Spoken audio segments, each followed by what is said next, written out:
किसान मित्रों नमस्कार। सोयाबीन का नाम तो आपने सुना ही होगा। तो सोयाबीन की खेती से आप लाखों का मुनाफा कैसे प्राप्त कर सकते हैं, तो इस वीडियो को अंत तक ज़रूर देखें। अगर चैनल पर नए हैं तो चैनल को सब्सक्राइब करें, जिससे हमारी अगली आने वाली वीडियो की जानकारी आपको मिल सके। तो यह सोयाबीन की खेती जून जुलाई में की जाती है और इसका उपयोग की बात करें तो इसका सोयाबीन का उपयोग किस लिए किया जाता है। तो सोयाबीन का उपयोग यानी कि खाद्य पदार्थों जैसे कि तेल, इसका तेल बनाया जाता है। तो आजकल जो तेलों का भारी डिमांड मार्केट में चल रहा है, वह सोयाबीन की फसल तेल की पूर्ति करती है। तो सोयाबीन की कई किस्में आती हैं, वह सारी किस्में आप अपने अनुसार लगा सकते हैं, जैसे कि JS 9560, 2034, NRC 150, NRC 138 और अन्य कई प्रकार की अगेती और पिछेती किस्में हैं। तो यह लगाकर किसान लाखों का फ़ायदा कर सकते हैं, लेकिन इसमें जो सावधानी रखनी है वह आपको स्वयं किसानों को सावधानी रखनी होगी। इसमें किस्मों का चयन यानी कि कौन सी किस्म लगाना है, जैसे कि माध्यम बारिश के लिए थोड़ी कम ओवर वाली सोयाबीन की किस्म लगा सकते हैं। जहां अधिक लॉन्ग बारिश होती है वहां 100-105 दिन की किस्म आप लगा सकते हैं। और ये सोयाबीन की किस्म लगभग मिनिमम 95 से 100 दिन में हार्वेस्ट हो जाती है। तो सोयाबीन की 1 एकड़ में खेती करने के लिए कितना खर्चा आता है, तो वह इस वीडियो के माध्यम से मैं आपको बताऊंगा। जैसे कि जो 9560 वैरायटी है, यह अपनी 85 से 90 दिन में पककर तैयार हो जाती है। और यह किस्म आपको अभी लाइव दिख रही है, ये अपनी RBS 2024 यह किस्म है। यह 95 से 100 दिन में पककर तैयार हो जाती है। जो 9560 जो किस्म है, उसकी 1 एकड़ में बीज दर की बात करें तो अपना 35 से लेकर 45 kg बीज का आप यूज कर सकते हैं।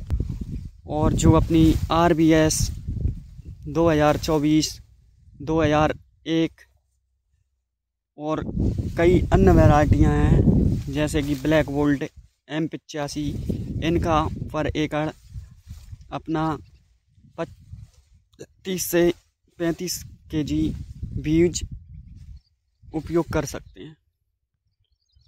तो बिजाई के समय किसी भी किस्म में जो अपना उर्वरक यानी कि DAP आवश्यक डालना होता है, तो 1 एकड़ में अपना जो DAP की मात्रा देनी है वह अपन को 35 से 50 kg तक आप 1 एकड़ में डलवा सकते हैं, जो कि बिजाई के समय।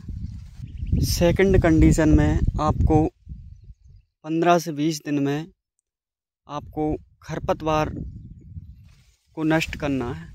जैसे कि आप अगर निदाई गुड़ाई करवा सकते हैं तो निदाई के द्वारा आप खरपतवार को निकलवा सकते हैं। अगर निदाई गुड़ाई नहीं कर सकते, खरपतवार नाशक दवाइयाँ आती हैं, उनका आप छिड़काव कर सकते हैं। अब इसमें रोग की बात करें तो कई प्रकार के इसमें रोग होते हैं, जैसे कि गटल बीटल और फल छेदक, तना छेदक, कई प्रकार की इसमें बीमारियों का अटैक होने की संभावना रहती है। तो इस स्थिति में आपको अपनी जो रोग है उसे पहचान कर आप कीटनाशक का प्रयोग कर सकते हैं। इसके अलावा अगर सोयाबीन की फसल में ग्रोथ कम है तो आप ग्रोथ बढ़ाने के लिए, उसके पोषण के लिए आप पोषण की दवाई भी यूज कर सकते हैं।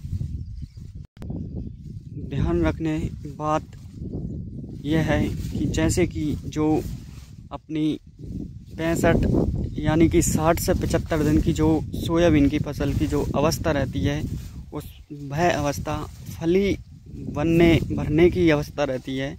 उसमें इल्लियों का प्रकोप लगने की अधिक संभावना रहती है, जिससे कि आपकी सोयाबीन की फसल बर्बाद हो सकती है। तो उस समय आपको इल्ली मार या और फंगिसाइड मिलवाकर आप डलवा सकते हैं। अब कई किसान भाइयों का जवाब रहेगा कि क्या नुकसान हो सकता है, तो वह मैं आपको दिखा दे रहा हूँ। जैसे कि 60 से 75 दिन में जो फली अवस्था रहती है, इसमें इल्लियों का प्रकोप रहता है। अगर आपने यह मैनेजमेंट नहीं किया तो आपकी जो फलियां हैं वह सारी इल्लियां खा सकती हैं।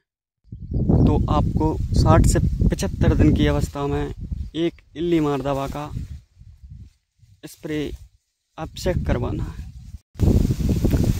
इसके अलावा अब जो फसल पकने की अवस्था रहती है, उस समय आपको, जैसे कि आपकी फसल पूर्ण तरीके से पक जाती है, तभी उसको हार्वेस्ट करें, यानी कि कटाई करें। तो अगर आपको सोयाबीन की यह वीडियो समझ में आया है तो कमेंट बॉक्स में बताएं, और आपको किस फसल पे वीडियो चाहिए वह मुझे कमेंट बॉक्स में लिख कर डालें, तो मैं उस फसल के ऊपर वीडियो बनाऊंगा। धन्यवाद। फिर मिलते हैं अगली वीडियो में।